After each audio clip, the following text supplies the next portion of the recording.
Em 2 Reis, capítulo 7, conta a história que o exército, o povo de Israel, melhor dizendo, estava cercado pela Síria. O rei da Síria mandou cercar e, com isso, dificultou o acesso à compra, o acesso à alimentação, o acesso ao comércio. Israel se viu muito espremido, em uma situação completamente difícil.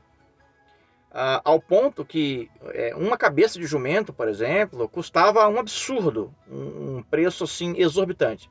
Mas o profeta Eliseu havia dito assim, olha, amanhã, a essa hora, o preço dos alimentos vão despencar. Vocês vão comprar comida por um preço bem baixo, bem barato. O oficial, que era ajudante do rei, o homem, em algumas versões da Bíblia fala assim, o homem em que o braço do rei se apoiava, ele olhou para Eliseu e disse assim, por acaso Deus vai abrir janelas no céu? Por acaso vai chover comida do céu? Eliseu não perdeu tempo. Eliseu, no versículo 3, você pode conferir aí, Eliseu olha para o homem e fala assim, você verá, mas você não vai desfrutar do que Deus tem para o seu povo. Você não vai provar do que Deus tem. E eu fico pensando nessa história. Fico pensando nesse fato que aconteceu através do profeta Eliseu. E trago para os nossos dias. Sabe, se hoje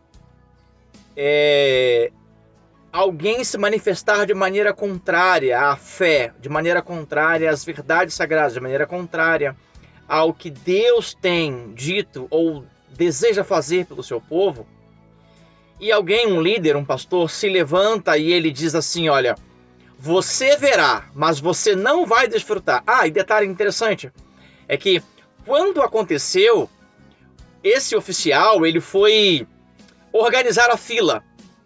E, para sua surpresa, as pessoas ficaram tão desesperadas que atropelaram. Ele morreu esmagado pelas pessoas. E aí eu volto aqui no exemplo, na comparação dos nossos dias. Se alguém disser assim, olha, você vai ver, mas você não vai desfrutar. Você não vai provar. Você vai contemplar, mas você não vai provar do que Deus tem. Pela sua falta de fé, muitas pessoas irão cancelar esse líder, irão cancelar esse pastor, irão cancelar esse pregador. Por quê? Porque as pessoas vivem um evangelho de utopia, um evangelho que prega o amor, mas um amor longe da justiça, um amor, como disse C.S. Lewis, que já virou um demônio, já virou um Deus, já virou um objeto de adoração. Eliseu foi radical. Eliseu não perdeu tempo. Eliseu foi contundente e disse assim, você vai ver, mas você não vai desfrutar. Eliseu não disse que ele iria morrer. Eliseu não disse a forma como ele iria morrer. Eliseu não disse o que as pessoas iriam fazer com ele. Eliseu apenas falou, você vai ver, mas não vai desfrutar. E eu encontro essas verdades na Bíblia e eu quero trazer, eu quero manifestar, eu quero compartilhar. Algumas pessoas já me perguntaram assim, por que as suas mensagens são sempre direcionadas a um ponto crítico, a um ponto problemático? Por que as suas mensagens, elas são sempre recheadas de dureza, de doutrina? A minha resposta é simples.